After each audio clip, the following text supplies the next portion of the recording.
बहुत समय पहले एक राजा था जिसका नाम सत्यव्रत था। वह भगवान विष्णु का परम भक्त था और अपनी प्रजा के कल्याण के लिए हमेशा चिंतित रहता था। एक दिन जब राजा नदी में स्नान कर रहा था और जल अर्पित कर रहा था, उसकी हथेली में एक छोटी सी मछली आ गई।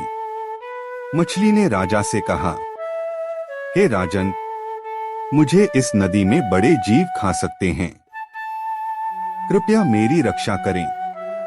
राजा को मछली की विनती पर दया आई और उसने उसे अपने जलपात्र में डाल लिया। परंतु वह मछली रातों रात बड़ी हो गई, जिससे जलपात्र छोटा पड़ गया। तब राजा ने उसे एक बड़े घड़े में रखा, लेकिन मछली फिर से बड़ी हो गई। आश्चर्यचकित राजा ने मछली को झील और फिर समुद्र में डाल दिया, लेकिन मछली का आकार इतना बढ़ गया कि समुद्र भी छोटा पड़ गया। मछली ने प्रकट किया अपना दिव्य रूप। अब राजा को एहसास हुआ कि यह कोई साधारण मछली नहीं है। तभी मछली ने अपना दिव्य रूप प्रकट किया और कहा, हे राजन, मैं भगवान विष्णु हूँ। कुछ ही दिनों में पृथ्वी पर महाप्रलय आएगी।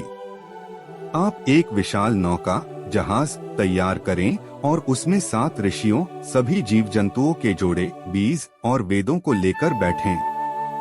मैं आपकी रक्षा करूंगा। महाप्रलय और नौका का संचालन। कुछ दिनों बाद महाप्रलय शुरू हुआ। भारी वर्षा और बाढ़ के कारण चारों ओर पानी ही पानी भर गया। राजा ने भगवान विष्णु के निर्देशानुसार नौका तैयार कर ली थी। जब पानी बढ़ा, भगवान विष्णु ने मत्स्य रूप में प्रकट होकर राजा की नौका को अपने सींग से बांध लिया। भगवान विष्णु ने राजा और ऋषियों को वेदों का ज्ञान प्रदान किया और प्रलय समाप्त होने पर धरती को फिर से व्यवस्थित किया।